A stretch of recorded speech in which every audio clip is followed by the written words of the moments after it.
Very good morning dear students. આજે આપણે નવો ટોપિક શીખવા જઈ રહેલા છે વિદ્યુત ઋણતા, જેને જ કહેવામાં આવે છે ઇલેક્ટ્રોનેગેટિવિટી. શોર્ટમાં એને કેપિટલ E અને કેપિટલ N તરીકે દર્શાવવામાં આવે. આપણે લાસ્ટ લેક્ચરમાં આયનીકરણ એન્થાલ્પી અને ઇલેક્ટ્રોન પ્રાપ્તિ એન્થાલ્પીના ઇમ્પોર્ટન્ટ નીટ રિલેટેડ એક્સરસાઇઝ જોયેલી હતી અને આપણે બંને ટોપિકને ઓવર કરેલા હતા. હવે આજથી આપણે નવો ટોપિક સ્ટાર્ટ કરશું, દેટ્સ ઇલેક્ટ્રોનેગેટિવિટી, જેને વિદ્યુત ઋણતા કહેવામાં આવે છે. This is also one of the very important concept for your NEET exam, કે આમાં પણ સમૂહમાં ઉપરથી નીચે તરફ જતા વિદ્યુત ઋણતામાં શું ફેરફાર થાય, આવર્તમાં ડાબીથી જમણી બાજુ તરફ જતા વિદ્યુત ઋણતામાં શું ફેરફાર થાય, ત્યાર પછી વિદ્યુત ઋણતાને અસર કરતા પરિબળો, વિદ્યુત ઋણતા એટલે શું, કોની વિદ્યુત ઋણતા સૌથી વધારે, કોની વિદ્યુત ઋણતા સૌથી ઓછી, વિદ્યુત ઋણતાનો ચડતો ક્રમ ઉતરતો ક્રમ, એ બધા જ આટલા ઇમ્પોર્ટન્ટ ક્વેશ્ચન આપણે કોમ્પિટિટિવની એક્ઝામમાં પૂછાઈ ચૂક્યા છે, જે પૂછાય છે અને ડેફિનેટલી તમને કોમ્પિટિટિવની એક્ઝામમાં પૂછાશે. One of the very important topic we're going to start, that is electronegativity, જેને વિદ્યુત ઋણતા કહેવાય. પહેલા વિદ્યુત ઋણતા એટલે શું, તો what is the definition of electronegativity? તો કોઈક રાસાયણિક સંયોજન છે, તો તે રાસાયણિક સંયોજનમાં સહસંયોજક બંધના ઇલેક્ટ્રોન યુગ્મને પોતાની તરફ આકર્ષિત કરવાની પરમાણુની જે ક્ષમતા છે તેના ગુણાત્મક માપનને શું કહેવામાં આવે છે, વિદ્યુત ઋણતા કહે છે. ફરીથી વ્યાખ્યા ધ્યાનથી જો. રાસાયણિક સંયોજનમાં સહસંયોજક બંધ કેવી રીતે બને, કે જ્યારે બે તત્વો પોતપોતાના એક એક ઇલેક્ટ્રોનનું શેરિંગ કરે, બરાબર, ત્યારે જે બંધ બનાવે જેને સહસંયોજક બંધ કહેવાય. તો રાસાયણિક સંયોજનમાં સહસંયોજક બંધના જે ઇલેક્ટ્રોન યુગ્મ છે તે બંને ઇલેક્ટ્રોનને, એટલે એક ઇલેક્ટ્રોન યુગ્મ, સહસંયોજક બંધનો ઇલેક્ટ્રોન યુગ્મ, બંધકારક ઇલેક્ટ્રોન યુગ્મ, તેને પોતાની તરફ આકર્ષિત કરવાની પરમાણુની ક્ષમતાના ગુણાત્મક માપનને શું કહેવામાં આવે છે, વિદ્યુત ઋણતા કહે છે. જેમ કે હું કહું ઉદાહરણ તરીકે, તમારી પાસે આ એક સંયોજન છે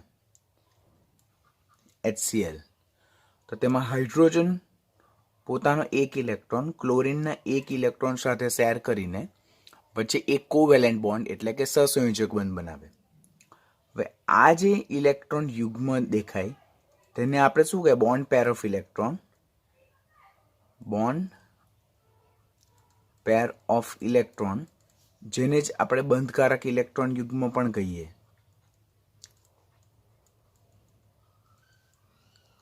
તો આ જે બંધકારક ઇલેક્ટ્રોન યુગ્મ જે છે, તો તે કોના તરફ આકર્ષવાની, પોતાના તરફ આકર્ષવાની જે વૃત્તિ છે તેને શું કહેવામાં આવે, વિદ્યુત ઋણતા કહેવાય. તો કોઈક રાસાયણિક સંયોજનમાં બંધકારક ઇલેક્ટ્રોન યુગ્મને પોતાની તરફ આકર્ષવાની વૃત્તિને શું કહેવામાં આવે છે, વિદ્યુત ઋણતા કહેવામાં આવે છે.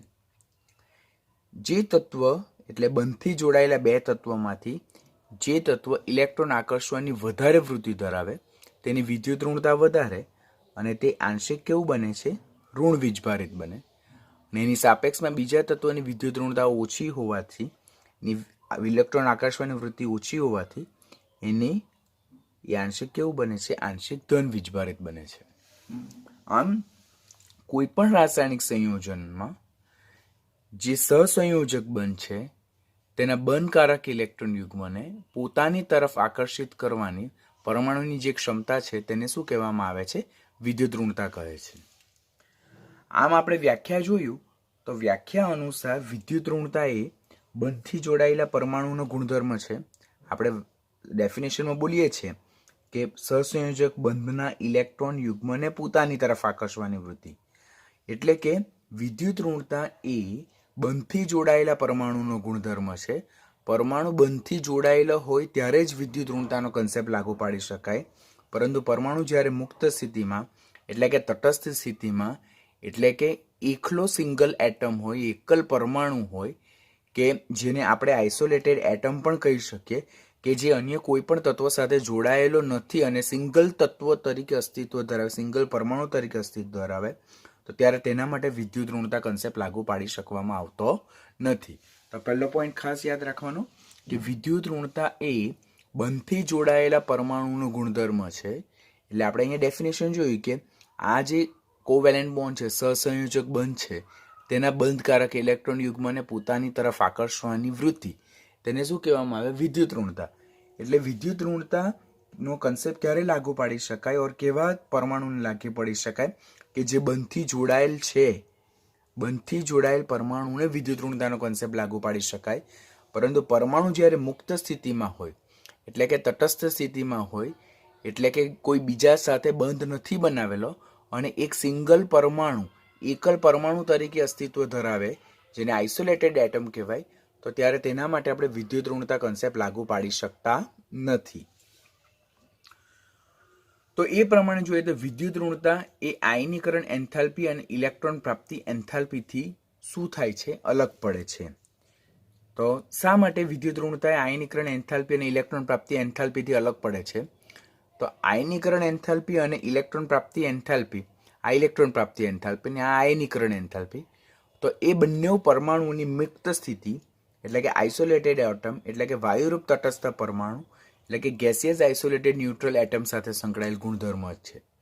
એટલે આપણે જ્યારે આયનીકરણ એન્થાલ્પીની વ્યાખ્યા બોલતા હતા ત્યારે એમ બોલતા હતા કે વાયુરૂપ તટસ્થ પરમાણુની બાહ્યતમ કક્ષામાંથી એક ઇલેક્ટ્રોન દૂર કરવા માટે જરૂરી ન્યૂનતમ ઉર્જાને આપણે આયનીકરણ એન્થાલ્પી કહીએ. અને ઇલેક્ટ્રોન પ્રાપ્તિ એન્થાલ્પીમાં પણ આપણે એમ વ્યાખ્યા બોલતા હતા કે વાયુરૂપ તટસ્થ પરમાણુની બાહ્યતમ કક્ષામાં એક ઇલેક્ટ્રોન દાખલ થાય ત્યારે જે ઉર્જાનો ફેરફાર થાય તેને શું કહેવામાં આવતો હતો? ઇલેક્ટ્રોન પ્રાપ્તિ એન્થાલ્પી. એટલે આ બંને કન્સેપ્ટ હતો. તો તેમાં આપણને પરમાણુ કઈ સ્થિતિમાં જોઈતો હતો? વાયુરૂપ તટસ્થ પરમાણુ, એટલે કે પરમાણુ કોઈની સાથે જોડાયેલો નહીં, પરંતુ એક એકાકી પરમાણુ, સિંગલ એટમ, એકલ પરમાણુ કે જે કોઈ બીજા સાથે જોડાયેલો નથી. તો આયનીકરણ એન્થાલ્પી અને ઇલેક્ટ્રોન પ્રાપ્તિ એન્થાલ્પી બંનેના કિસ્સામાં એ બંને કન્સેપ્ટ કેવા પરમાણુને લાગુ પાડી શકાતા હતા કે જેઓ તટસ્થ પરમાણુ છે, એટલે કે જેઓ આઇસોલેટેડ સ્પીસીસ છે, સિંગલ પરમાણુ કે જે કોઈ બીજા સાથે જોડાયેલા નથી, તો તેવા પરમાણુને આ બંને કન્સેપ્ટ લાગુ પાડવામાં આવતું હતું. જ્યારે વિદ્યુત ઋણતા એ કેવા પરમાણુને લાગુ પાડવામાં આવે કે સહસંયોજક બંધથી જોડાયેલા પરમાણુને જ, કે atoms which is bonded with another atom, તેવા પરમાણુને જ આપણે વિદ્યુત ઋણતા કન્સેપ્ટ લાગુ પાડી શકીએ છીએ.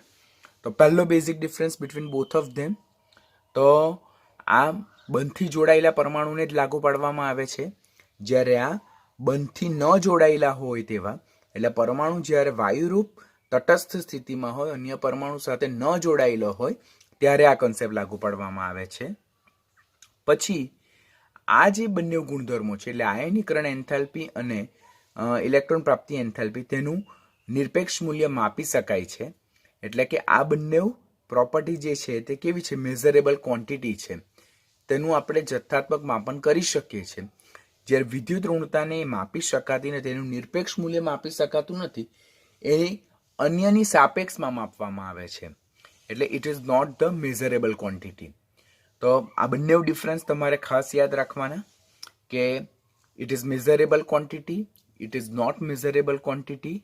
આ બંનેનું મૂલ્ય માપી શકાય છે, જ્યારે આને માપી શકાતી નથી. આનું નિરપેક્ષ મૂલ્ય માપી શકાય, આનું નિરપેક્ષ મૂલ્ય માપી ન શકાય. આ વાયુરૂપ તટસ્થ પરમાણુ સાથે સંકળાયેલ છે, એટલે નોન બોન્ડેડ એટમ માટે લાગુ પાડી શકાય, જ્યારે આ બંધથી જોડાયેલા પરમાણુને લાગુ પાડવામાં આવે, એટલે બોન્ડેડ એટમ માટે વિદ્યુત ઋણતા ઇલેક્ટ્રોનેગેટિવિટી કન્સેપ્ટ લાગુ પાડવામાં આવે છે. તો આપણે અત્યાર સુધી કેટલા પોઈન્ટ લર્ન કર્યા?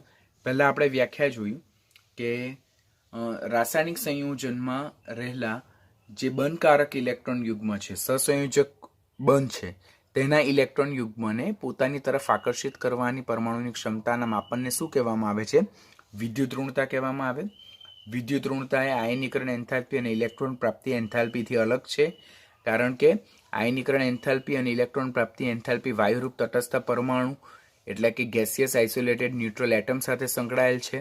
બંધથી ન જોડાયેલા હોય તેવા પરમાણુને લાગુ પાડી શકાય, જ્યારે વિદ્યુત ઋણતા એ કમ્પલસરી બંધથી જોડાયેલા પરમાણુને લાગુ પાડવામાં આવતો કન્સેપ્ટ છે. પછી it is not measurable quantity, it is measurable quantity, it is not measurable quantity. આનું મૂલ્ય માપી શકાય છે, જ્યારે આનું નિરપેક્ષ મૂલ્ય માપી શકાતું નથી. આ એની સાથે જોડાયેલા તત્વના બેઝ પર આની વિદ્યુત ઋણતાનું માપન કરવામાં આવે, એટલે કોઈ બીજા તત્વની સાપેક્ષમાં આનું મૂલ્ય માપવામાં આવે છે. તો that is the basic difference between electronegativity and ionisation enthalpy અને ઇલેક્ટ્રોન ગેઇન એન્થાલ્પી.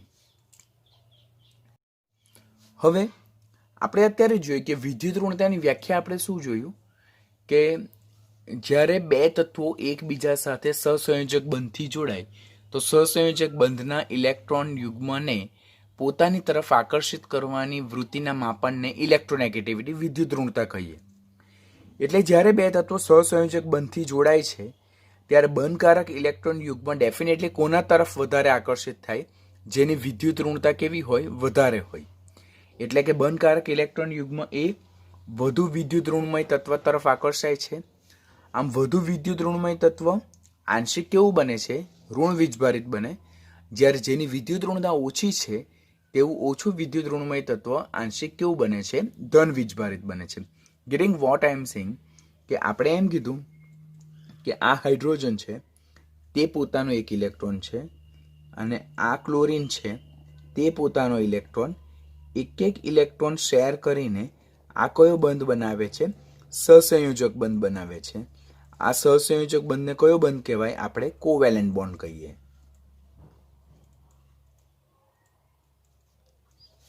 ઓકે, હવે આ જે કોવેલેન્ટ બોન્ડ છે, આ જે સહસંયોજક બંધ છે તેના ઇલેક્ટ્રોન યુગ્મને પોતાના તરફ આકર્ષવાની વૃત્તિના માપનને શું કહેવામાં આવે, વિદ્યુત ઋણતા. જે ઇલેક્ટ્રોન યુગ્મને પોતાના તરફ આકર્ષવાની પ્રબળ વૃત્તિ ધરાવે તો તેની વિદ્યુત ઋણતા વધારે, અને જે ઇલેક્ટ્રોન યુગ્મને પોતાના તરફ આકર્ષવાની ઓછી વૃત્તિ ધરાવે આની સાપેક્ષમાં તો તેની વિદ્યુત ઋણતા ઓછી.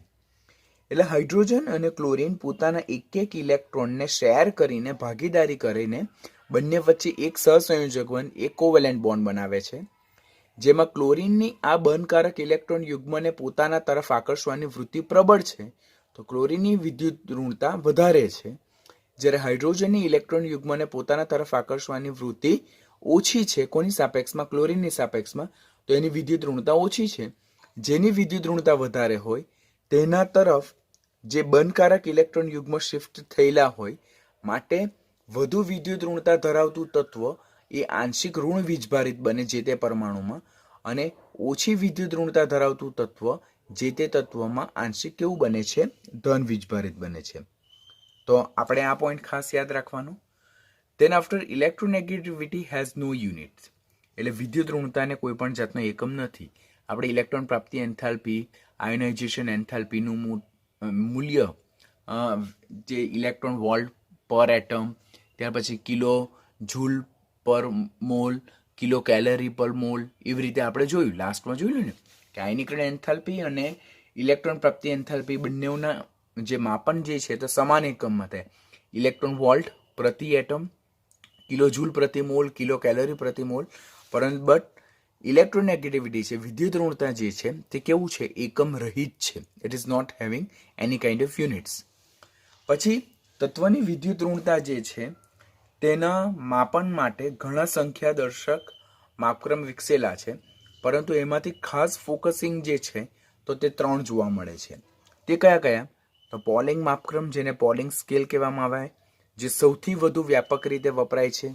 પછી સેકન્ડ મુલિકન જાફે માપક્રમ જેને મુલિકન જાફે સ્કેલ કહેવાય, અને થર્ડ વન જે છે તે ઓલરેડ રોચોવ માપક્રમ જેને ઓલરેડ રોચોવ સ્કેલ તરીકે કહેવામાં આવે. તો વિદ્યુત ઋણતાના માપન માટે 3 મેઇન સંખ્યા દર્શક માપક્રમનો ઉપયોગ થાય: પોલિંગ માપક્રમ, મુલિકન જાફે માપક્રમ અને ઓલરેડ રોચોવ માપક્રમ. 3 નામ કમ્પલસરી યાદ રાખવાના. ક્વેશ્ચન કેવી રીતે પૂછાય છે તે આવી રીતે કે પાઉલિંગ માપક્રમ જે છે તો તે નીચેનામાંથી કયા જ ગુણધર્મ છે તેના માપન માટે વપરાય. તો પોલિંગ માપક્રમ એ કોના માપન માટે વપરાય છે? વિદ્યુત ઋણતાના માપન માટે વપરાય છે. તો 3 જે માપન પદ્ધતિ છે તેના તમારે નામ યાદ રાખવાના. આ 3 કોના માપન માટે વપરાય છે? વિદ્યુત ઋણતાના માપન માટે વપરાય છે. તો એ પોઈન્ટ આપણે યાદ રાખશું. એના બેઝ પરથી ક્વેશ્ચન પૂછાશે તમને કે નીચેનામાંથી કયા એકમના માપન માટે પોલિંગ માપક્રમ વપરાય છે? તો પોલિંગ માપક્રમ और मूल्यांकन जाफे मापक्रम और ऑलरेडी रोचो मापक्रम એ કોના માપન માટે વપરાય છે? વિદ્યુત ઋણતા એટલે કે ઇલેક્ટ્રોનેગેટિવિટીના માપન માટે વપરાય છે. વિદ્યુત ઋણતાને અસર કરતા પરિબળમાં પહેલું આપણે અસરકારક કેન્દ્રીય વીજભાર જોઈ લો. તો મને એક્ઝેક્ટલી ખ્યાલ છે ત્યાં અનુસાર કે વિદ્યુત ઋણતા જે છે તો વિદ્યુત ઋણતા એ અસરકારક કેન્દ્રીય વીજભારના સમપ્રમાણમાં હતું. ખ્યાલ છે ને બધાને કે વિદ્યુત ઋણતા અને અસરકારક કેન્દ્રીય વીજભાર વચ્ચે કેવો સંબંધ છે? સમપ્રમાણનો સંબંધ છે. જેમ અસરકારક કેન્દ્રીય વીજભાર વધારે તેમ જે બંધકારક ઇલેક્ટ્રોન યુગ્મ છે તેને પોતાના તરફ આકર્ષવાની વૃત્તિ વધારે અને તેમ વિદ્યુત ઋણતા ડેફિનેટલી કેવી જોવા મળે? વધારે જોવા મળે. એટલે પહેલું આપણે ફેક્ટર યાદ રાખવાનું કે વિદ્યુત ઋણતા એ અસરકારક કેન્દ્રીય વીજભારના કેવા પ્રમાણમાં છે? સમપ્રમાણમાં છે. સેકન્ડ ફેક્ટર જે છે તો તે વિદ્યુત ઋણતા અને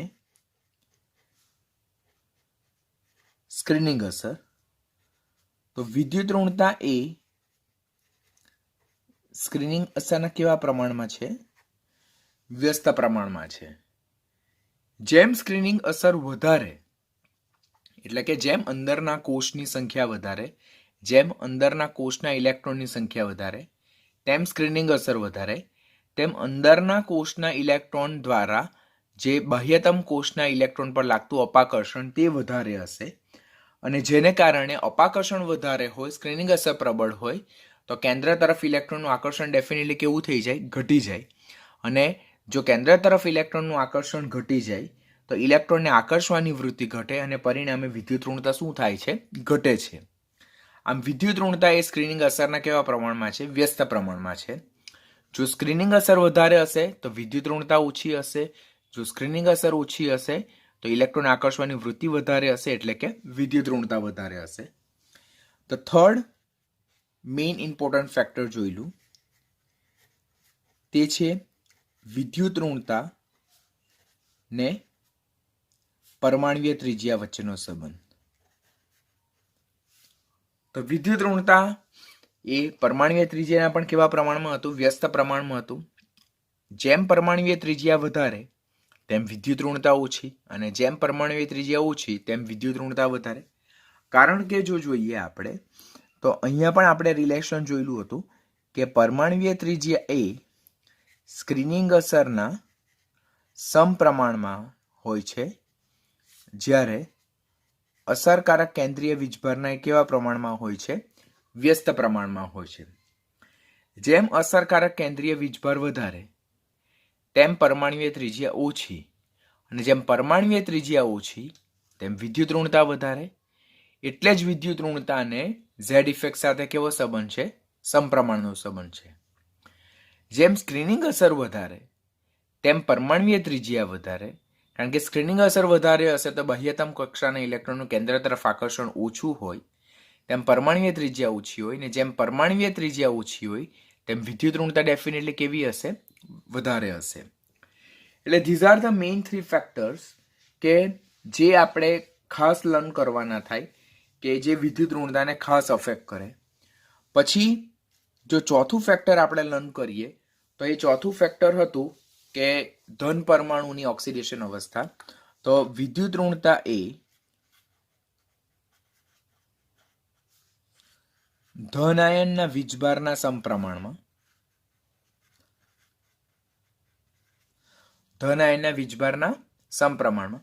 જેમ ધન આયનનો વીજભાર વધતો જાય બરાબર તેમ વિદ્યુત ઋણતા ડેફિનેટલી કેવી થતી જાય? વધતી જાય. મારી પાસે એમ છે, એમાંથી મારી પાસે M+ છે, M+2 છે, M+3 છે. તો જો હું M થી M+3 જાઉં તેમ કદ ઘટતું જાય ને કદ ઘટતું જાય તેમ ઇલેક્ટ્રોન આકર્ષવાની વૃત્તિ વધતી જાય બીકોઝ ઝેડ ઇફેક્ટ વધતી જાય. તો દેટ મીન્સ વિદ્યુત ઋણતા સૌથી વધારે કોની હશે? તો ડેફિનેટલી વિદ્યુત ઋણતા જે ધન આયનના માથા પર વીજભાર વધારે હશે તેની વધારે હશે. એટલે કરેક્ટ ઓર્ડર વિદ્યુત ઋણતાનો કેવો હશે? આ હશે. This is correct order of electronegativity. તે છે વિદ્યુત ઋણતા.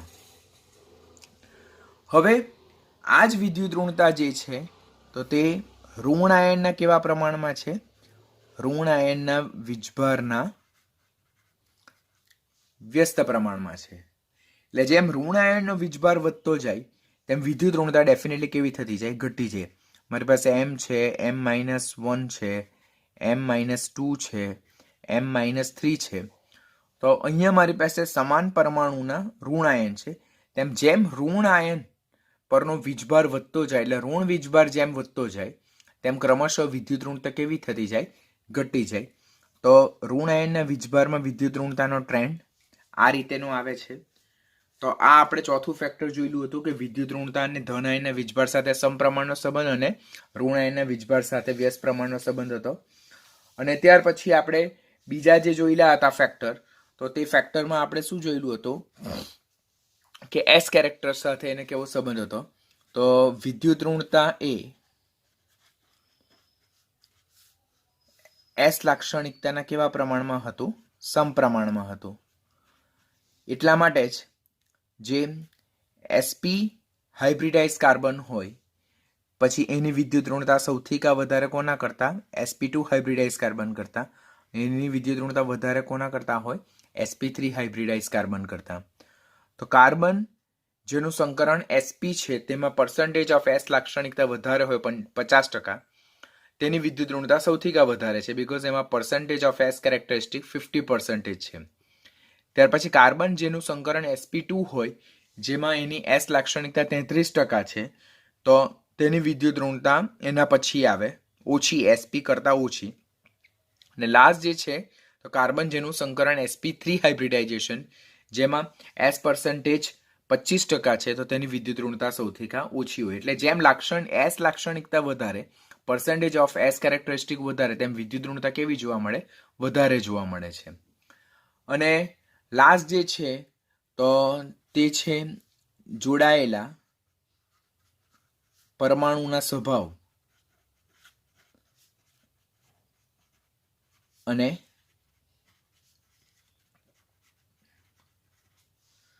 સંખ્યા પર. તો તેનું આપણે બે ઉદાહરણ જોયું હતું. પહેલું ઉદાહરણ આ રીતેનું હતું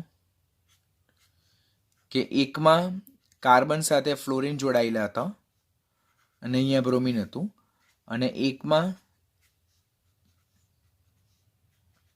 હાઇડ્રોજન હતું અને બ્રોમિન હતું. તો અહીંયા કાર્બન સાથે જોડાયેલ તત્વ ફ્લોરિન હતું જેની વિદ્યુત ઋણતા વધારે હોવાથી બનકારક ઇલેક્ટ્રોન યુગ્મ કોના તરફ આકર્ષાય?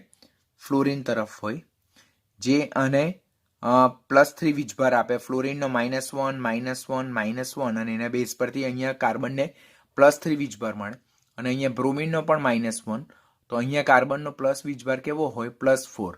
અને પરિણામે જ્યારે આની સાપેક્ષમાં કાર્બન સાથે અહીંયા જ્યારે હાઇડ્રોજન જોડાય તો આ જે કાર્બન છે તેની વિદ્યુત ઋણતા આ કાર્બનની સાપેક્ષમાં કેવી હોય? ઓછી હોય. એટલે જે તે તત્વ સાથે જોડાનારા જે અન્ય તત્વો છે તેની સંખ્યા અને તેના સ્વભાવ પર પણ વિદ્યુત ઋણતા ડિપેન્ડન્ટ છે. બીકોઝ વિદ્યુત ઋણતા અલ્ટિમેટલી એ બોન્ડેડ એટમ એટલે કે જોડાયેલા પરમાણુનો ગુણધર્મ છે. ઇન્ડિવિજ્યુઅલ એટમ ધેટ મીન્સ કે આઇસોલેટેડ એટમ કે તટસ્થ પરમાણુ, સ્વતંત્ર પરમાણુની પ્રોપર્ટી નથી. કોઈ તત્વ અન્ય કયા તત્વ સાથે જોડાયેલું છે તેના બેઝ પરથી વિદ્યુત ઋણતા નક્કી કરવામાં આવે. તો these are the factor which affecting the electronegativity. આ આપણે લાસ્ટ લેક્ચરમાં ઓલરેડી લર્ન કરી ચૂકેલા હતા. હવે આના બેઝ પરથી આજનો લેક્ચર સ્ટાર્ટ કરીએ. That is trend of electronegativity in same group as well as the same period. 1922માં લિનસ પોલિંગે ફ્લોરિન એક તત્વ છે, 68. હા, આપણે જોયું કે વિદ્યુત ઋણતાનું માપન જેમ આયનીકરણ એન્થાલ્પી અને ઇલેક્ટ્રોન પ્રાપ્તિ એન્થાલ્પીનું નિરપેક્ષ મૂલ્ય જે રીતે માપી શકાય તે રીતે વિદ્યુત ઋણતાનું નિરપેક્ષ મૂલ્ય માપી શકાતું નથી. અન્ય તત્વની સાપેક્ષમાં જે તે તત્વની વિદ્યુત ઋણતા નક્કી કરવામાં આવે. 3 માપક્રમ આપેલા હતા, મુલિકન જાફે, ઓલેલ રોચરવ અને પોલિંગ સ્કેલ, જેમાં પોલિંગ સ્કેલ સૌથી વધારે ઉપયોગમાં આવેલો હતો. તો તે જ લિનસ પોલિંગે ઈસવીસન 1922માં ફ્લોરિન તત્વને ઇલેક્ટ્રોન આકર્ષવાની સૌથી વધુ પ્રબળ ક્ષમતાવાળું તત્વ ગણ્યું અને તે પોતાની રીતે જ ફ્લોરિનની વિદ્યુત ઋણતાનું મૂલ્ય એણે કેટલું નક્કી કરી દીધું? 4, 68 રેન્ડમલી. એણે જુદા જુદા તત્વોને ઇલેક્ટ્રોન આકર્ષવાની વૃત્તિનો અભ્યાસ કરેલો હતો ને એ બધા તત્વોમાં વોટ હી ડિસ્કવર્ડ કે ફ્લોરિન તત્વ સમૂહ 17નું પ્રથમ તત્વ ફ્લોરિન ની ઇલેક્ટ્રોન આકર્ષવાની વૃત્તિ સૌથી વધારે છે અને એ રીતે ગણીને એણે ફ્લોરિનની વિદ્યુત ઋણતાને સૌથી વધારે વેલ્યુ આપી. તે કેટલી આપી? 4. તો તમને ક્વેશ્ચન પૂછાશે કે સૌથી વધારે વિદ્યુત ઋણતા ધરાવતું તત્વ કયું? તો તે શું આવે? ફ્લોરિન. કયા સમૂહનું તત્વ? 17મા સમૂહનું તત્વ. અને એ રીતે પોલિંગ સ્કેલ મુજબ કેટલા તત્વોની વિદ્યુત ઋણતાના મૂલ્યો અહીંયા નીચે દર્શાવેલા છે. સૌથી વધારે વ્યાપક માપક્રમ કયો ઉપયોગમાં આવેલો હતો? પોલિંગ સ્કેલ વિદ્યુત ઋણતા માટેનો. અને પોલિંગ માપક્રમ અનુસાર અહીંયા જે પ્રતિનિધિ સમૂહના તત્વો છે એટલે સમૂહ 1, સમૂહ 2, એસ વિભાગના તત્વો અને પી વિભાગના તત્વોને આપણે પ્રતિનિધિ સમૂહના તત્વો કહીએ. અને આ જે બધા તત્વો છે તેની વિદ્યુત ઋણતા આપણે ખાસ યાદ રાખવાની થાય. તો બધી વિદ્યુત ઋણતા યાદ નથી રહેવાની, પણ આટલી વિદ્યુત ઋણતા તમારે કમ્પલસરી યાદ રાખવાની છે. કઈ કઈ? સમૂહ 1, 2, 13, 14, 15, 16 અને 17. અને આ બીજો આવર્ત છે અને આ ત્રીજો આવર્ત છે. તો આટલા વેલ્યુઝ તો તમારે કમ્પલસરી યાદ રાખવા જ પડશે. You are not having any option. જો પહેલા તો આ તો એકદમ ઇઝીલી યાદ રહી જશે. હાઇડ્રોજનની 2.1 જે સમૂહ 1 નું પહેલું તત્વ છે, પહેલા આવર્તમાં આવેલું તત્વ. પછી લિથિયમ 1, પછી 1.5, 0.5 નું એડિશન, 2, 2.5, 3, 3.5 અને 4.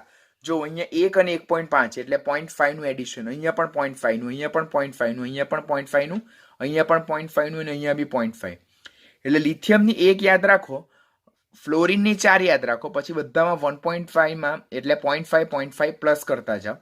તો લિથિયમથી ફ્લોરિન સુધીની બધાની વિદ્યુત ઋણતા તમને રેન્ડમલી યાદ રહી જ જવાની છે. લિથિયમની 1 યાદ રાખો, ફ્લોરિનની 4 યાદ રાખો અને અહીંયાથી 0.5 નું એડિશન યાદ રાખો. તો 1.5, 0.5 એડ કરો એટલે 2, 0.5 એડ કરો 2.5, 0.5 એડ કરો એટલે 3, 0.5 એડ કરો એટલે 3.5, 0.5 એડ કરો એટલે 4. તો આટલા તત્વોની વિદ્યુત ઋણતા યાદ રહી ગઈ. ત્યાર પછી લિથિયમ પછી આવે સોડિયમ. તો સોડિયમને યાદ રાખવાની 0.9. હવે એ 0.9 છે તેમાં 0.3 એડ કરો તો અહીંયા 0.3 તો 1.2. એમાં 0.3 એડ કરો તો 1.5. એમાં 0.3 એડ કરો તો 1.8. એમાં 0.3 એડ કરો તો 2.1. એમાં 0.4 એડ કરો તો 2.5. ને એમાં 0.5 એડ કરો તો 3.0. એટલે યાદ રાખવાની ટ્રીક છે. એવું કંઈક વેલ્યુ નથી કે આટલું એડિશન કરવાનું જ. તો અહીંયા લિથિયમ થી ફ્લોરિન સુધી તમારે 0.5 નું એડિશન યાદ રાખવાનું. પછી સોડિયમ થી ફોસ્ફરસ સુધી 0.3 નું, પછી 0.4 નું અને પછી 0.5 નું એડિશન યાદ રાખવાનું. એટલે તમને બધી જ વેલ્યુ યાદ રહી જ જવાની છે. ફ્લોરિન પછી ક્લોરિનની પણ તમને યાદ રહી જશે કે 4 છે તો આની 3 યાદ રાખવાની, આની 3.5 છે તો આની 2.5 છે. એટલે સ્ટુડન્ટ, હું તમને બધી વિદ્યુત ઋણતા યાદ રાખવા માટે નથી કહેવાનો, પણ હું તમારી પાસે ડેફિનેટલી એટલું એક્સપેક્ટ કરીશ કે તમને બીજા આવર્તના તત્વો, ત્રીજા આવર્તના તત્વો અને હાઇડ્રોજનની વિદ્યુત ઋણતાના વેલ્યુઝ તો કમ્પલસરી યાદ રહેવા જોઈએ જ. Compulsory, any how, any cost. બરાબર? તો એટલા વિદ્યુત ઋણતાના વેલ્યુઝ જો તમને યાદ રહી જાય તો એના બેઝ પરથી, કારણ કે આપણને નીટની એક્ઝામમાં તત્વોને તેમના વિદ્યુત ઋણતાના ચડતા ક્રમમાં અને ઉતરતા ક્રમમાં અરેન્જ કરવા માટે કહે, તો જ્યારે આપણને આ નંબર યાદ રહે તો એના પરથી ડેફિનેટલી આપણે તત્વોને increasing decreasing order or which one having highest, which one having lowest, which one having minimum, which one having maximum, તે આપણે ડિસાઇડ કરી શકીએ. તો at least you need to remember these many elements. કેટલા તત્વો છે? 1, 2, 3, 4, 5, 6, 7, 14 ને 15. 15 તત્વોની વિદ્યુત ઋણતા તમારે યાદ રાખવાની. બહુ જ ઇઝી છે. લિથિયમની 1 યાદ રાખો, ફ્લોરિનની 4, 0.5 નું એડિશન. પછી ફ્લોરિન પછી ક્લોરિન 1 નંબર ઓછો એટલે અહીંયા 4 છે તો અહીંયા 3.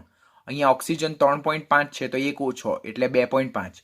પછી સોડિયમથી ફોસ્ફરસ તરફ કેટલાનું એડિશન? 0.3 નું એડિશન. 0.9, 0.3 એડ કરો 1.2, 0.3 એડ કરો 1.5, 0.3 એડ કરો 1.8, 0.3 એડ કરો 2.8. એકદમ ઇઝીલી યાદ રહી ગયું. જ્યારે વિદ્યુત ઋણતાને બેઝ પર એક્સરસાઇઝ સોલ્વ કરાવીશ ત્યારે આ સિક્વન્સ હું તમને પાછું સમજાવીશ કેવી રીતે યાદ રાખવાનું છે તે. તો જો જનરલી આપણે આવર્તમાં ડાબીથી જમણી બાજુ તરફ જઈએ તો જો વિદ્યુત ઋણતાના વેલ્યુઝ ક્રમશઃ કેવા થતા જાય છે, વધતા જાય છે. સેમ બીજા આવર્તમાં પણ એવું જ છે કે આવર્તમાં ડાબીથી જમણી બાજુ તરફ જતા વિદ્યુત ઋણતાના વેલ્યુઝ ક્રમશઃ વધે છે.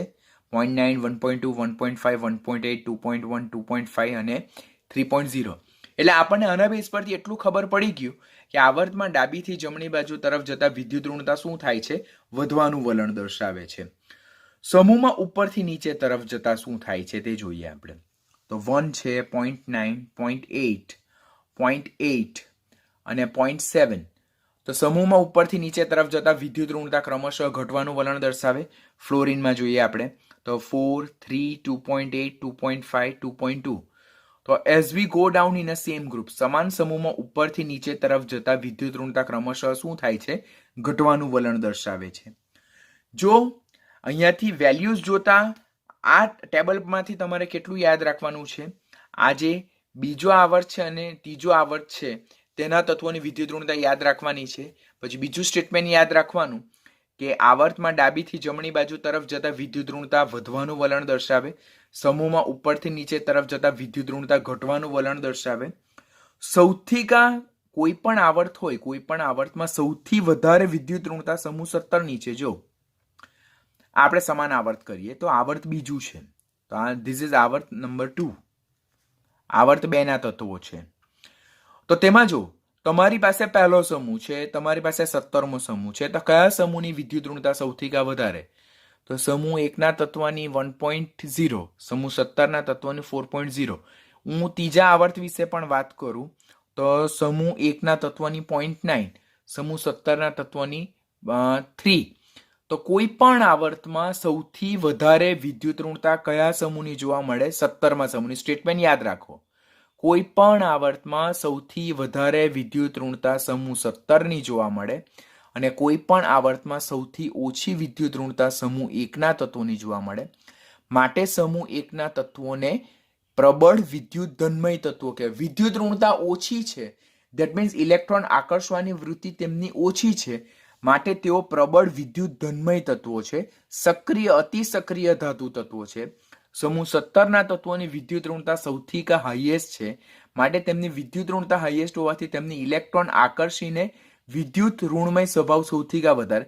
તો સૌથી પ્રબળ વિદ્યુત ઋણમય તત્વો સમૂહ 17 ના તત્વો, માટે એમને સક્રિય અધાતુ તત્વો કહેવામાં આવે. સમૂહ 1 ના તત્વોને અતિ સક્રિય ધાતુ તત્વો, સમૂહ 17 ના તત્વોને અતિ સક્રિય અધાતુ તત્વો. તેઓ પ્રબળ વિદ્યુત ઋણમય તત્વો, તેઓ પ્રબળ વિદ્યુત ધનમય તત્વો. સૌથી વધારે વિદ્યુત ઋણતા ધરાવતું તત્વ કયું? તો ફ્લોરિન. જો સૌથી વધારે વિદ્યુત ઋણતા ધરાવતો સમૂહ 17. સૌથી ઓછી વિદ્યુત ઋણતા ધરાવતો સમૂહ 1. સૌથી પ્રબળ વિદ્યુત ધનમય તત્વ સમૂહ 1. સૌથી સક્રિય ધાતુ તત્વો સમૂહ 1. સૌથી પ્રબળ વિદ્યુત ઋણમય તત્વો સમૂહ 17. સૌથી સક્રિય અધાતુ તત્વો સમૂહ 17. અને તેમાં પણ નીચેનામાંથી કયા તત્વની વિદ્યુત ઋણતા સૌથી હાઈએસ્ટ છે? તો ફ્લોરિન. જો તેની વિદ્યુત ઋણતાનું મૂલ્ય 4 છે. જ્યારે સૌથી લોએસ્ટ વિદ્યુત ઋણતા ધરાવતું તત્વ કયું છે? સીઝિયમ, જેની વિદ્યુત ઋણતા 0.7 છે. અહીંયા બધા જ તત્વો આપેલા છે. જો હાઈએસ્ટ વિદ્યુત ઋણતા ફ્લોરિનની છે 4, લોએસ્ટ વિદ્યુત ઋણતા સીઝિયમની છે કેટલી? 0.7. તો આટલું ટેબલ જોતા આપણને ખબર પડે કે સમૂહ 1 જે આવર્તમાં સૌથી ડાબી બાજુએ આવેલા છે, સૌથી ડાબી બાજુએ, તો સૌથી ડાબી બાજુએ આવેલા સમૂહ 1 ના તત્વોની વિદ્યુત ઋણતા સૌથી ઓછી જોવા મળે, જ્યારે સૌથી જમણી બાજુએ આવેલા સમૂહ 17 ના તત્વોની વિદ્યુત ઋણતા સૌથી વધારે જોવા મળે. સૌથી વધારે વિદ્યુત ઋણતા ધરાવતું તત્વ ફ્લોરિન, સૌથી ઓછી વિદ્યુત ઋણતા ધરાવતું તત્વ સીઝિયમ છે. આમ જો આપણે વાત કરીએ તો સૌથી વધુ વિદ્યુત ઋણતા સમૂહ 17ની, અને તેનું કયું તત્વ? ફ્લોરિન, કે જે સૌથી પ્રબળ વિદ્યુત ઋણમય તત્વ છે અને સૌથી સક્રિય અધાતુ તત્વ છે. જ્યારે સૌથી ઓછી વિદ્યુત ઋણતા ધરાવતા સમૂહ કયો? સમૂહ 1. તેમાં પણ કયું? સીઝિયમ, કે જે સૌથી ઓછી વિદ્યુત ઋણતા ધરાવતું તત્વ છે અને તે સૌથી પ્રબળ વિદ્યુત ધનમય તત્વ અને સૌથી સક્રિય ધાતુ તત્વ. હવે ફ્લોરિનની વિદ્યુત ઋણતા સૌથી વધારે છે, એટલે એની ઇલેક્ટ્રોન આકર્ષવાની વૃત્તિ સૌથી વધારે છે, માટે એ સૌથી પ્રબળ વિદ્યુત ઋણમય તત્વ. અને જેની વિદ્યુત ઋણતા વધારે હોય તો તેવા તત્વો શું કહેવાય? અધાતુ તત્વો. તો હવે ક્વેશ્ચન પૂછાય, સૌથી સક્રિય અધાતુ તત્વ કયું? સૌથી સક્રિય અધાતુ તત્વ તો ફ્લોરિન. અને સિઝિયમની વિદ્યુત ઋણતા સૌથી ઓછી, જો સૌથી ઓછી વિદ્યુત ઋણતા સમૂહ 1 ની, અને સમૂહ 1 માં પણ સૌથી ઓછી વિદ્યુત ઋણતા કોની? સમૂહ 1 માં આવેલું છેલ્લું તત્વ સિઝિયમની. ફ્રાન્સિયમ રેડિયો સક્રિય છે તો સિઝિયમની.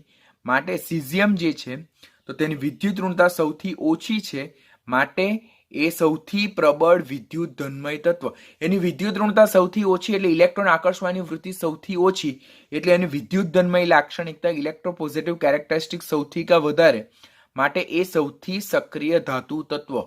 જેની વિદ્યુત ઋણતા ઓછી હોય, ઇલેક્ટ્રોન આકર્ષવાની વૃત્તિ ઓછી હોય, ડોનેટ કરવાની વૃત્તિ વધારે હોય તો તે ધાતુ તત્વ. આપણે સિઝિયમની આયનીકરણ એન્થાલ્પી પણ સૌથી કા ઓછી જોયેલી હતી, એટલે ઇલેક્ટ્રોન ગુમાવીને ધન આયન બનાવવાની વૃત્તિ પણ સૌથી કા વધારે કોની હતી? સિઝિયમની. માટે સૌથી સક્રિય અધાતુ તત્વ ફ્લોરિન, સૌથી સક્રિય ધાતુ તત્વ સિઝિયમ, સૌથી પ્રબળ વિદ્યુત ઋણમય તત્વ ફ્લોરિન, સૌથી પ્રબળ વિદ્યુત ધનમય તત્વ સિઝિયમ, બરાબર. અને સૌથી વધુ વિદ્યુત ઋણતા સમૂહ 17 ની અને સૌથી ઓછી વિદ્યુત ઋણતા એ સમૂહ 1 ની જોવા મળે છે. હવે આ વેલ્યુઝ પાઉલિંગ સ્કેલ પ્રમાણે હતા. હવે એના બેઝ પરથી આપણે આવર્તમાં અને સમૂહમાં શું ફેરફાર આવે છે તેના રિલેટેડ ડિસ્કશન કરીએ. આવર્ત કોષ્ટકમાં જો વિદ્યુત ઋણતાનો સ્વભાવના રિલેટેડ ડિસ્કશન કરીએ તો અત્યારે જ આપણે પોલિંગ સ્કેલ મુજબ જોયું કે આવર્તમાં આપણે ડાબી બાજુથી જમણી બાજુ તરફ જઈએ તેમ વિદ્યુત ઋણતા ક્રમશઃ શું વલણ દર્શાવે છે? વધવાનું વલણ દર્શાવે. તો સૌથી ડાબી બાજુએ સમૂહ 1 ના તત્વો છે, સૌથી જમણી બાજુએ સમૂહ 18 ના તત્વો છે. સમૂહ 18 ના તત્વોની વિદ્યુત ઋણતા જનરલી 0 સ્વીકારવામાં આવે. શા માટે 0 સ્વીકારવામાં આવે? બીકોઝ તેઓ નિષ્ક્રિય વાયુ તત્વો છે, નિષ્ક્રિય તત્વો છે. તેમની બાહ્યતમ કક્ષાની ઇલેક્ટ્રોનીય સંરચના ns2np6 છે, જે અતિસ્થાયી ઇલેક્ટ્રોનીય સંરચના છે. ઓલરેડી બાહ્યતમ કક્ષામાં અષ્ટક પૂર્ણ થયેલું છે, માટે સમૂહ 18 ના તત્વો ઇલેક્ટ્રોન ગુમાવવાની કે ઇલેક્ટ્રોન સ્વીકારવાની વૃત્તિ રાખતા નથી. પરિણામે સમૂહ 18 ના તત્વોની વિદ્યુત ઋણતાને આપણે 0 સ્વીકારીએ છીએ. પરંતુ એના પછીના તત્વો જો સમૂહ 17 ની વાત કરીએ તો સૌથી ડાબી બાજુએ આવેલા સમૂહ 18 ની અગાડી જમણી બાજુએ આવેલા સમૂહ 17 ના તત્વોની વિદ્યુત ઋણતા સૌથી કા વધારે જોવા મળે. એટલે આવર્તમાં સૌથી ડાબી બાજુએ આવેલા તત્વોની વિદ્યુત ઋણતા સૌથી ઓછી જોવા મળે. આવર્તમાં સૌથી જમણી બાજુએ આવેલા તત્વો 18મા સમૂહની વાત નહીં, એની વિદ્યુત ઋણતા તો 0 સ્વીકારવાની. જમણી બાજુએ આવેલા તત્વો 17મા સમૂહના તત્વોની વિદ્યુત ઋણતા સૌથી કા વધારે જોવા મળે. એટલે જેમ આપણે સમાન આવર્તમાં, બીજો આવર્ત છે અને એની નીચે વિદ્યુત ઋણતાના વેલ્યુઝ આપેલા છે, જેમ આપણે સમાન આવર્તમાં ડાબી બાજુથી જમણી બાજુ તરફ જઈએ તેમ વિદ્યુત ઋણતાના વેલ્યુઝમાં ક્રમશઃ વધારો થાય છે. એટલે એક સ્ટેટમેન્ટ કમ્પલસરી આપણે યાદ રાખવાનું, આવર્તમાં ડાબી બાજુથી જમણી બાજુ તરફ જતા વિદ્યુત ઋણતા વધે. સૌથી ડાબી બાજુએ આવેલા સમૂહ 1 ના તત્વો આલ્કલી ધાતુ તત્વો સૌથી ઓછી વિદ્યુત ઋણતા ધરાવે, જ્યારે જમણી બાજુએ આવેલા સમૂહ 17 ના તત્વો હેલોજન તત્વો એ સૌથી વધુ વિદ્યુત ઋણતા ધરાવે છે. આવર્તમાં ડાબીથી જમણી બાજુ તરફ જતા વિદ્યુત ઋણતાના વેલ્યુઝ ક્રમશઃ વધે. એવી રીતે ત્રીજા આવર્તમાં પણ જો સમૂહ 1 ના તત્વોનું સોડિયમ તત્વ, તેની વિદ્યુત ઋણતા 0.9 છે. સમૂહ 17 નું ક્લોરીન તત્વ, તેની વિદ્યુત ઋણતા 3 છે. આમ સોડિયમથી ક્લોરીન તરફ જતા પણ વિદ્યુત ઋણતા ક્રમશઃ શું થાય છે? વધતી જોવા મળે છે. આમ આવર્તમાં ડાબીથી જમણી, કોઈ પણ આવર્તમાં ડાબીથી જમણી બાજુ તરફ જઈએ તેમ વિદ્યુત ઋણતા ક્રમશઃ વધે છે. હવે આપણા માઇન્ડમાં એમ ક્વેશ્ચન થાય કે વિદ્યુત ઋણતા આવર્તમાં ડાબીથી જમણી બાજુ તરફ જતા કેમ વધે છે? તો ડાબીથી જમણી બાજુ તરફ જતા એટલે સમૂહ 1 થી સમૂહ 17 તરફ જતા પરમાણુ ક્રમાંક વધે, +1 ના વધારા સાથે. પરમાણુય ત્રિજ્યા ઘટવાનું વલણ દર્શાવે. એની સાથે અસરકારક કેન્દ્રીય વીજભાર વધે, ઝેડ ઇફેક્ટ વધે. તો વિદ્યુત ઋણતા ડેફિનેટલી ક્રમશઃ શું થાય? વધે. કેમ? તો વિદ્યુત ઋણતા એ અસરકારક કેન્દ્રીય વીજભારના કેવા પ્રમાણમાં છે? સમપ્રમાણમાં છે. જ્યારે એ પરમાણુય ત્રિજ્યાના કેવા પ્રમાણમાં છે? પરમાણુય ત્રિજ્યાના વ્યસ્ત પ્રમાણમાં છે. ગેટિંગ ને? અત્યારે જ આપણે બિગિનિંગમાં જ ફેક્ટર વિશે લર્ન કર્યું કે સમાન આવર્તમાં ડાબીથી જમણી બાજુ તરફ જતા પરમાણુ ક્રમાંક વધે છે +1ના વધારા સાથે, અસરકારક કેન્દ્રીય વીજભાર વધે, પરમાણુીય ત્રિજ્યા ઘટે. હવે વિદ્યુત ઋણતા અસરકારક કેન્દ્રીય વીજભારના સમપ્રમાણમાં. આવર્તમાં ડાબીથી જમણી બાજુ તરફ જતા જો અસરકારક કેન્દ્રીય વીજભાર વધે તો ઇલેક્ટ્રોનને આકર્ષવાની વૃત્તિ વધે, તો વિદ્યુત ઋણતા ડેફિનેટલી વધવાનું વલણ દર્શાવે. આવર્તમાં ડાબીથી જમણી બાજુ તરફ જતા પરમાણુીય ત્રિજ્યા ઘટવાનું વલણ દર્શાવે. જો પરમાણુીય ત્રિજ્યા ઘટવાનું વલણ દર્શાવે તો વિદ્યુત ઋણતા તો પરમાણુીય ત્રિજ્યાના વ્યસ્ત પ્રમાણમાં, તો જો પરમાણુીય ત્રિજ્યા ઘટે તો વિદ્યુત ઋણતા વધવાનું વલણ દર્શાવે. માટે આવર્તમાં ડાબીથી જમણી બાજુ તરફ જતા વિદ્યુત ઋણતા વધવાનું વલણ દર્શાવે છે. તો ધીસ વિલ બી રીઝન. આમ કોઈ પણ આવર્તની વાત કરીએ તો વિદ્યુત ઋણતા જે છે તો તે સૌથી વધુ સમૂહ નંબર 17ની હેલોજન તત્વોની છે અને તેનું તત્વ કયું છે? ફ્લોરિન, જે સૌથી પ્રબળ વિદ્યુત ઋણમય તત્વ છે. જ્યારે સૌથી ઓછી વિદ્યુત ઋણતા જો જોઈએ તો તે આલ્કલી ધાતુ તત્વો જે સૌથી ડાબી બાજુએ આવેલા છે. બરાબર, તો આપણે અહીંયા યાદ રાખવાનું કે સમૂહ નંબર 17 જે સૌથી જમણી બાજુએ છે, આપણે 18મા સમૂહને નથી સ્વીકારવાનું, અને આ સૌથી ડાબી બાજુએ આવેલા આલ્કલી ધાતુ તત્વોની વિદ્યુત ઋણતા સૌથી ઓછી છે. આલ્કલી ધાતુમાં પણ સીઝિયમ તત્વ છે, તેની વિદ્યુત ઋણતા સૌથી ઓછી જોવા મળે. માટે સૌથી ઓછું વિદ્યુત ઋણમય તત્વ કયું? સીઝિયમ. સૌથી વધુ વિદ્યુત ધનમય તત્વ કયું? સીઝિયમ. સૌથી પ્રબળ વિદ્યુત ઋણમય તત્વ કયું? ફ્લોરિન. સૌથી સક્રિય અધાતુ તત્વ કયું? ફ્લોરિન. સૌથી સક્રિય ધાતુ તત્વ કયું? તો સીઝિયમ. તો these are the questions that is oftenly ask in your exam. એકદમ ધ્યાનથી શીખજો, બીકોઝ આપણને ખબર છે કે આ કન્સેપ્ટ એટલો નાઇસ છે કે તમને ખબર પડી ગઈ કે સૌથી ડાબી બાજુએ સમૂહ 1ના તત્વોની વિદ્યુત ઋણતા સૌથી ઓછી, તો સમૂહ 1ના તત્વો આલ્કલી ધાતુ તત્વોની વિદ્યુત ઋણતા ઓછી, તો તેઓ પ્રબળ વિદ્યુત ધનમય તત્વો, તો તેઓ અતિ સક્રિય ધાતુ તત્વો. સૌથી જમણી બાજુએ આવેલા તત્વો હેલોજન તત્વો, તો હેલોજન તત્વોની વિદ્યુત ઋણતા સૌથી વધારે, એટલે ઇલેક્ટ્રોન આકર્ષવાની વૃત્તિ એ લોકોની વધારે, માટે તેઓ પ્રબળ વિદ્યુત ઋણમય તત્વો, સક્રિય અધાતુ તત્વો. તેમાં પણ સૌથી પ્રબળ વિદ્યુત ઋણમય તત્વ કયું? ફ્લોરિન, જેની વિદ્યુત ઋણતા સૌથી હાઈએસ્ટ છે. તો આમ આવર્તમાં ડાબીથી જમણી બાજુ તરફ જતા જેમ પરમાણુીય ત્રિજ્યા ઘટે, અસરકારક કેન્દ્રીય વીજભાર વધે, તેમ આવર્તમાં ડાબીથી જમણી બાજુ તરફ જતા વિદ્યુત ઋણતા શું થવાનું વલણ દર્શાવે છે? ઘટવાનું વલણ દર્શાવે છે. સમૂહમાં ઉપરથી નીચે તરફ જતા શું થાય? તો સમૂહમાં ઉપરથી નીચે તરફ જતા આપણે લિનસ પોલિંગના જે વેલ્યુઝ જોયા તેના પરથી આઈડિયા આવી કે ઉપરથી નીચે તરફ જતા પરમાણુીય ત્રિજ્યા વધે, સ્ક્રીનિંગ અસર વધે, અસરકારક કેન્દ્રીય વીજભાર ઘટે. હવે વિદ્યુત ઋણતા એ અસરકારક કેન્દ્રીય વીજભારના સમપ્રમાણમાં, સ્ક્રીનિંગ અસર અને પરમાણુીય ત્રિજ્યાના કેવા પ્રમાણમાં છે? એ વ્યસ્ત પ્રમાણમાં છે. હવે ઉપરથી નીચે તરફ જતા સ્ક્રીનિંગ અસર પણ વધે, પરમાણુીય ત્રિજ્યા પણ વધે, તો વિદ્યુત ઋણતા ઘટે.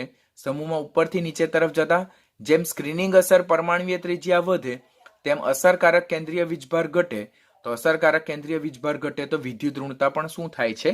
ઘટવાનું વલણ દર્શાવે છે. તો આ બધા જે રીઝન છે, જે ટ્રેન્ડ છે તે ખાસ યાદ રાખવાનો. સમૂહમાં ઉપરથી નીચે તરફ જતા પરમાણુીય ત્રિજ્યા વધે, સ્ક્રીનિંગ અસર વધે, અસરકારક કેન્દ્રીય વીજભાર ઘટે, વિદ્યુત ઋણતા ઘટે. તો વિદ્યુત ઋણતા શા માટે ઘટે? કારણ કે વિદ્યુત ઋણતા એ અસરકારક કેન્દ્રીય વીજભારના સમપ્રમાણમાં. ઉપરથી નીચે તરફ જતા જો અસરકારક કેન્દ્રીય વીજભાર ઘટે તો વિદ્યુત ઋણતા ડેફિનેટલી ઘટવાનું વલણ દર્શાવે. હવે ઉપરથી નીચે તરફ જતા સ્ક્રીનિંગ અસર અને પરમાણુીય ત્રિજ્યા વધે, તો જો આ બંને વધતું હોય અને આ બંનેને એકબીજા સાથે વ્યસ્ત સંબંધ હોય, તો આ ઉપરથી નીચે તરફ જતા જેમ વધે તેમ આ ઉપરથી નીચે તરફ જતા શું વલણ દર્શાવે છે? ઘટવાનું વલણ દર્શાવે છે. આમ સમૂહમાં ઉપરથી નીચે તરફ જતા જેમ પરમાણુ ત્રિજ્યા વધવાનું વલણ દર્શાવે, તેમ સ્ક્રીનિંગ અસર વધે, અસરકારક કેન્દ્રીય વીજભાર ઘટે, તેમ ઇલેક્ટ્રોન આકર્ષવાની વૃત્તિ ઘટતી જાય. માટે વિદ્યુત ઋણતા ક્રમશઃ શું થાય છે? ઘટવાનું વલણ દર્શાવે.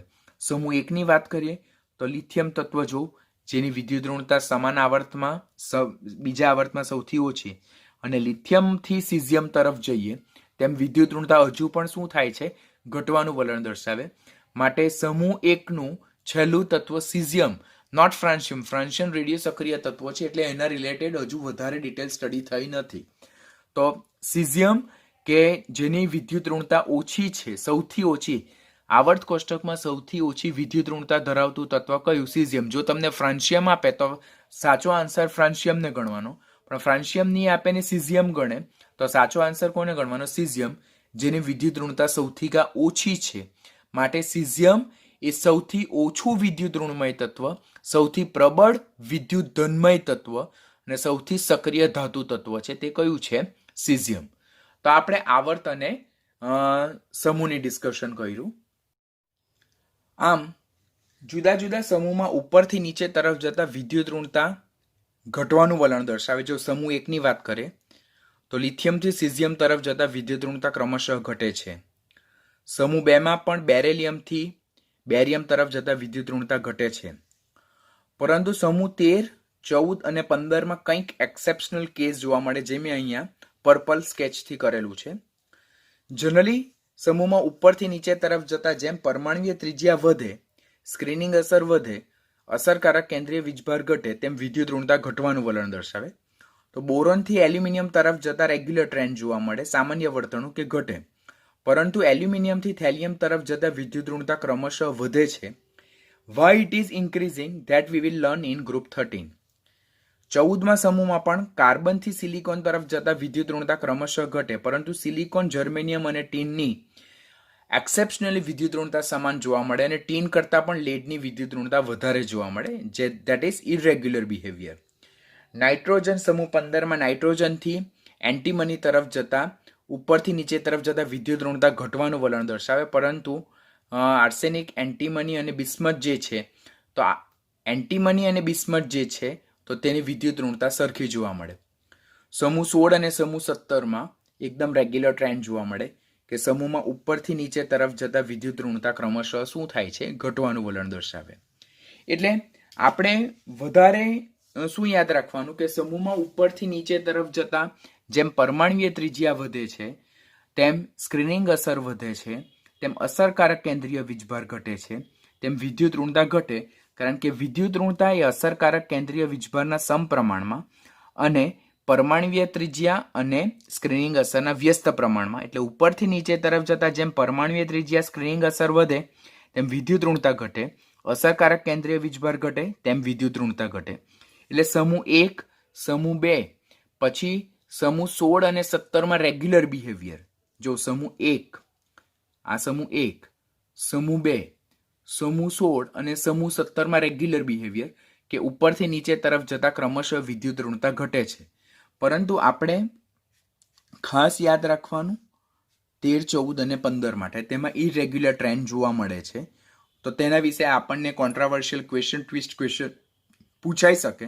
એટલે જો આપણે આ ટ્રેન્ડ યાદ નહીં રાખેલા હોય તો ડેફિનેટલી આપણે નીટની એક્ઝામમાં ગૂંચવાઈ જઈએ. તો આ ટ્રેન્ડ તમારે કમ્પલસરી યાદ રાખવાનો રહેશે. 13, 14 અને 15. જ્યારે સમૂહ 1, 2, 16 અને 17માં તો એમ જ યાદ રાખવાનું કે સમૂહમાં ઉપરથી નીચે તરફ જતા વિદ્યુત ઋણતા ક્રમશઃ ઘટવાનું વલણ દર્શાવે, જેમ પરમાણ્વીય ત્રિજ્યા વધવાનું વલણ દર્શાવે છે તેમ. હવે આપણે અત્યારે જોયું કે સમૂહમાં ઉપરથી નીચે તરફ જતા વિદ્યુત ઋણતા ઘટે અને આવર્તમાં ડાબીથી જમણી બાજુ તરફ જતા વિદ્યુત ઋણતા વધે. તો એ કન્સેપ્ટને આપણે એપ્લાય કેવી રીતે કરીએ? તો પહેલી એક્સરસાઇઝ કે અહીંયા oxygen, nitrogen, carbon, fluorine, beryllium, boron અને લિથિયમ તત્વો આપેલા છે. તો તેમને તેમની વિદ્યુત ઋણતાના ચડતા ક્રમમાં ગોઠવો એવું કીધેલું છે. હવે અહીંયા જો ઓક્સિજન 16મા સમૂહનું તત્વ, નાઇટ્રોજન 15મા સમૂહનું તત્વ, કાર્બન 14મા સમૂહનું તત્વ, ફ્લોરિન 17મા સમૂહનું તત્વ, બેરેલિયમ બીજા સમૂહનું તત્વ, બોરોન 13મા સમૂહનું તત્વ અને લિથિયમ એ પહેલા સમૂહનું તત્વ. એટલે અહીંયા તત્વો એ તેમના સમૂહના રેગ્યુલર ક્રમમાં ગોઠવાયેલા નથી. બીજો પોઈન્ટ, બધા જ તત્વો જે છે તો તે બીજા આવર્તના તત્વો છે. આ દરેકે દરેક તત્વ શું છે? બીજા આવર્તના તત્વો છે. માટે ફર્સ્ટ આપણી ડ્યુટી શું થાય કે આપણે ક્વેશ્ચનને જો ઇઝી બનાવવો હોય તો તત્વોને આવર્તમાં ડાબીથી જમણી બાજુ તરફ જતા સિક્વન્સમાં ગોઠવીએ. તો પહેલા હું આવર્ત 2, સમૂહ 1, સમૂહ 2, સમૂહ 13, સમૂહ 14, સમૂહ 15, સમૂહ 16 અને સમૂહ 17. પહેલાનું તત્વ લિથિયમ, પછી beryllium, boron, carbon, nitrogen, oxygen અને ફ્લોરિન. વિદ્યુત ઋણતા આપણે અત્યારે જ યાદ રાખી. મેં તમને કીધું કે લિથિયમની વિદ્યુત ઋણતા 1 યાદ રાખવાની, ફ્લોરિનની વિદ્યુત ઋણતા 4 યાદ રાખવાની અને લિથિયમથી ફ્લોરિન તરફ જતા આવર્ત 2માં 0.5 નું એડિશન કરતા જવાનું. એટલે 1.5, 2, 2.5, 3 અને 3.5. તો હવે જો કે ડાબીથી જમણી બાજુ તરફ જતા વિદ્યુત ઋણતા શું થાય છે? વધતી જાય. એટલે તેમની વિદ્યુત ઋણતાનો કરેક્ટ ઓર્ડર આ રીતે આવશે. હવે એમાં એ લોકો તમને કાર્બન, નાઇટ્રોજન, ઓક્સિજન, ફ્લોરિન પણ આપે, બોરોન, કાર્બન, નાઇટ્રોજન, ઓક્સિજન भी આપે, बेरिलियम, बोरोन, कार्बन, नाइट्रोजन भी आपे और आ 4 तत्वों भी आपे और लिथियम भी आपे, नाइट्रोजन भी आपे, ऑक्सीजन भी आपे, फ्लोरिन भी आपे. तो તમારે આ સિક્વન્સમાં ક્વેશ્ચન સોલ્વ કરવાનો થશે. એવી જ રીતે આની સાથે આપણે બીજા આવર્ત પછી ત્રીજા આવર્તના તત્વોનો સિક્વન્સ પણ સોલ્વ કરી નાખીએ. તો સમૂહ 1 નું ત્રીજા આવર્તમાં આવેલું તત્વ સોડિયમ, બેરિલિયમ પછી મેગ્નેશિયમ, બોરોન પછી એલ્યુમિનિયમ, સિલિકોન, નાઇટ્રોજન પછી ફોસ્ફરસ, ઓક્સિજન પછી સલ્ફર અને ફ્લોરિન પછી આવે છે શું? ક્લોરિન. હવે મેં તમને શું કીધેલું? આ જે તત્વોની મેં તમને કીધું બીજા આવર્તમાં અને ત્રીજા આવર્તના તત્વોની વિદ્યુત ઋણતા આપણે ખાસ યાદ રાખવાની, બીકોઝ એ કન્સેપ્ટમાં આપણને ખૂબ કામ લાગે. હવે ફ્લોરિન પછી ડાયરેક્ટ 1 નંબર ઓછો કરીને આપણે ક્લોરિનની યાદ રાખવાની. તો ક્લોરિનની 3. ઓક્સિજન પછી ડાયરેક્ટ 1 નંબર ઓછો કરીને આપણે સલ્ફરની યાદ રાખવાની. તો તે અહીંયા 3.5 છે તો અહીંયા 2.5. જો આમાં ડાયરેક્ટ 1 નંબર ઓછો યાદ રાખવાનો. ફ્લોરિનનો 4 છે તો એના 1 નંબર ઓછો ક્લોરિન 3. ઓક્સિજનની 3.5 છે તો એનો 1 નંબર ઓછો સલ્ફર 2.5. લિથિયમની 1 તો એમાંથી 0.1 નંબર ઓછો કરીને આપણે 0.9 યાદ રાખવાની. અહીંયા ડાયરેક્ટ 1 નંબર ઓછો, અહીંયા 0.1 નંબર ઓછો કરીને 0.9 ને પછી આમાં 0.3 નું એડિશન કરતા જવાનું. કેટલાનું એડિશન? 0.3. તો યાદ રાખજો હો, આમાં આપણે શું યાદ રાખીએ છીએ? 0.5 નું એડિશન કરીએ છીએ. તો આમાં આપણે 0.3 નું એડિશન કરીએ છીએ. હું તમારું વર્ક ઇઝી બનાવું છું. 0.9 થી 1.3, પછી એના તરફથી 1.5, એના તરફથી 1.8, એના તરફથી 2.1. એટલે આ બધામાં જો બધામાં 0.3, 0.3, 0.3 નું જ એડિશન છે. બધામાં 0.3 નું એડિશન છે.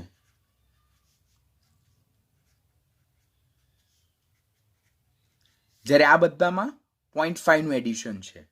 તો તે આપણે યાદ રાખવાનું છે. તો ફ્લોરિન કરતા 1 નંબર ઓછો ક્લોરિન, ઓક્સિજનની વિદ્યુત ઋણતાનો 1 નંબર ઓછો સલ્ફર, લિથિયમમાં 0.1 નંબર ઓછો સોડિયમ અને સોડિયમથી સલ્ફર તરફ જતા 0.3 નું એડિશન. તો આ પ્રમાણે પણ જોઈએ તો જો સોડિયમથી લઈને ક્લોરિન તરફ જતા વિદ્યુત ઋણતા ક્રમશઃ શું વલણ દર્શાવે છે? વધવાનું વલણ દર્શાવે. તો એવી જ રીતે એ લોકો તમને આ સિલિકોન, ફોસ્ફરસ, સલ્ફર અને ક્લોરિન 4 તત્વો આપે और एल्यूमिनियम, सिलिकॉन, फॉस्फरस, सल्फर आपे और क्लोरीन, सल्फर, फॉस्फरस, सोडियम एवा तत्वों आपे. तो આપણે એમને ડેફિનેટલી આવર્ત અનુસાર અને સમૂહ નંબર અનુસાર જો અરેન્જ કરી નાખીએ તો આપણો ક્વેશ્ચન ખૂબ ઇઝી થઈ જાય. ઓર એલ્સ બધા તત્વોની વિદ્યુત ઋણતા આપણે ફટાફટ 1 મિનિટનો સમય ઓર એના કરતાં બી ઓછો મિનિટનો સમય કરીને બધા તત્વોને સમૂહ અને આવર્ત વાઇઝ લખી દેવાના અને તેમની વિદ્યુત ઋણતા આ રીતે લખી દેવાની. 1 મિનિટ આપણી વેસ્ટ થાય તો પણ અલ્ટિમેટલી જો આપણો ક્વેશ્ચન ઇઝી બની જાય તો એ આપણા ફાયદામાં જ છે. તો આપણે શું કરવાનું કે આ બીજા આવર્તમાં અને ત્રીજા આવર્તના કોઈ પણ સમૂહના તત્વોની વિદ્યુત ઋણતા વિશે જો ક્વેશ્ચન પૂછવામાં આવે તો આપણે અહીંયા જે રીતે એક્સરસાઇઝ યાદ રાખી વિદ્યુત ઋણતાને લખવાની કે અહીંયા 1 લખી, પછી અહીંયાથી 0.5 નું એડિશન કરતા કરતા 4 પહોંચ્યા, પછી આમાંથી 1 ઓછો ને 3, આમાંથી 1 ઓછો ને 3, આમાંથી 0.1 ઓછો ને 0.9 ને આમાંથી 0.3 નું એડિશન કરીને 2.5. તે પ્રમાણે બધા તત્વોની વિદ્યુત ઋણતા લખી દો અને પછી એના બેઝ પરથી તમે ક્વેશ્ચન સોલ્વ કરો તો ડેફિનેટલી વિદ્યુત ઋણતાનો ક્વેશ્ચન તમારા માટે ખૂબ જ સરળ બની જશે. આનાથી ઇઝી ટ્રીક બીજી કોઈ પણ નથી વિદ્યુત ઋણતાના ક્વેશ્ચનને સોલ્વ કરવાની. તો guys be very much careful. Exercise 2 કે જેમાં આપણે 4 તત્વો આપેલા છે ક્લોરીન, બ્રોમિન, આયોડિન અને ફ્લોરિન, તો તેમને તેમની વિદ્યુત ઋણતાના ઉતરતા ક્રમમાં ગોઠવો એવું કીધેલું છે. હવે જો આ ક્વેશ્ચન તો ખૂબ જ સરળ છે. કેમ સરળ? તો ક્લોરીન, બ્રોમિન, આયોડિન અને ફ્લોરિન એ કયા સમૂહના તત્વો છે? તો 17મા સમૂહના તત્વો છે. તો 17મા સમૂહના તત્વોનો સમૂહમાં ઉપરથી નીચે તરફ જવાનો ટ્રેન્ડ શું છે? તો ફ્લોરિન, ક્લોરીન, બ્રોમિન અને આયોડિન સમૂહમાં ઉપરથી નીચે તરફ જતા પરમાણ્વીય ત્રિજ્યા શું થાય? વધે. પરમાણ્વીય ત્રિજ્યા જેમ વધે તેમ સ્ક્રીનિંગ અસર વધે. પરમાણ્વીય ત્રિજ્યા વધે, સ્ક્રીનિંગ અસર વધે, ઝેડ ઇફેક્ટ ઘટે. તો વિદ્યુત ઋણતા શું થવાનું વલણ દર્શાવે? ડિક્રીઝ થવાનું. એટલે fluorine is greater than chlorine is greater than bromine is greater than iodine. ને એસ્ટેટીને આપેલું હોય તો એ પણ આના કરતા કેવું હશે? ઓછી વિદ્યુત ઋણતા ધરાવતું હશે. માટે સૌથી વધારે વિદ્યુત ઋણતા ધરાવતું 17મા સમૂહનું તત્વ કયું? ફ્લોરિન, જે સૌથી પ્રબળ વિદ્યુત ઋણમય તત્વ, સૌથી સક્રિય અધાતુ તત્વ છે, જેની ઇલેક્ટ્રોન આકર્ષવાની વૃત્તિ સૌથી વધારે અને એની વિદ્યુત ઋણતા સૌથી હાઈએસ્ટ છે. તે કેટલી છે? 4.0 એસ પર પોલિંગ સ્કેલ. તો આ તો એક જ સમૂહના બધા તત્વો છે એટલે આ પ્રમાણની એક્સરસાઇઝ આપણા માટે ખૂબ ઇઝી થઈ જાય. પરંતુ જો આપણને એક્સરસાઇઝ ટ્વિસ્ટ થાય કઈ રીતે? તો આપણને એક્સરસાઇઝમાં આપણે આપે એવી રીતે એક્સરસાઇઝ નંબર 3 કે જેમાં મને ઓક્સિજન આપે, પછી ફ્લોરિન આપે, મને ક્લોરીન આપે અને સલ્ફર આપે, તેમને તેમની ઇલેક્ટ્રોનેગેટિવિટીના ચડતા ક્રમમાં ગોઠવો.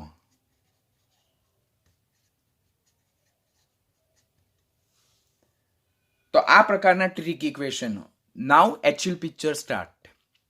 કે હવે જ્યારે ઓક્સિજન અને ફ્લોરિન બીજા આવર્તના તત્વો, પરંતુ આ 16મા સમૂહનું, આ 17મા સમૂહનું, આ 17મા સમૂહનું, આ 16મા સમૂહનું, આ બીજા આવર્તનું તત્વ અને ત્રીજા આવર્તનું તત્વ, એટલે અહીંયા સમૂહ પણ જુદા છે અને આવર્ત પણ જુદા છે. તો ત્યારે એક્સરસાઇઝ જેમ મેં તમને ઇલેક્ટ્રોનેગેટિવિટી અને આયનીકરણ એન્થાલ્પીમાં સમજાવેલી તે અનુસાર, તો પહેલા સમૂહ 16, પછી સમૂહ 17, આવર્ત 2, આવર્ત 3, અહીંયા ઓક્સિજન, અહીંયા સલ્ફર, અહીંયા ફ્લોરિન, અહીંયા ક્લોરીન.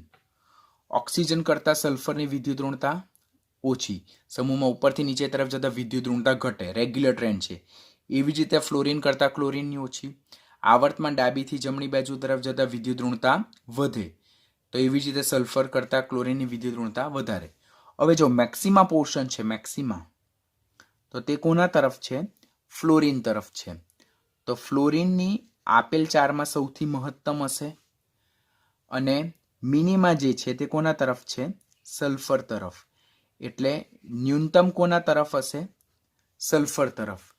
તો ઓક્સિજન, ફ્લોરિન, ક્લોરીન અને સલ્ફરમાં સૌથી હાઈએસ્ટ વિદ્યુત ઋણતા ફ્લોરિનની છે અને સૌથી ઓછી વિદ્યુત ઋણતા કોની છે?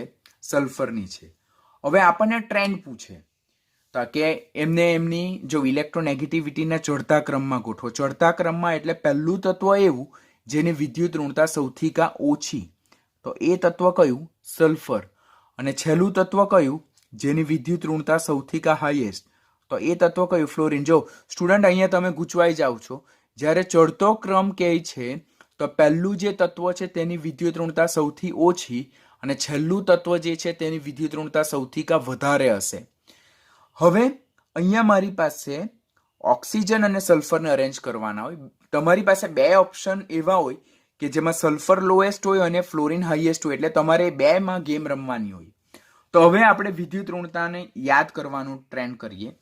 તો ફ્લોરિનની વિદ્યુત ઋણતા 4 છે, તો એના કરતાં 1 ઓછી તે ક્લોરીનની. ઓક્સિજનની વિદ્યુત ઋણતા 3.5 છે, તો એના કરતાં 1 ઓછી તે સલ્ફરની 2.5. તો હવે જો કે મારી પાસે સૌથી કા ઓછી વિદ્યુત ઋણતા સલ્ફર, એના કરતાં વધારે કોની? તો તે છે ક્લોરીનની.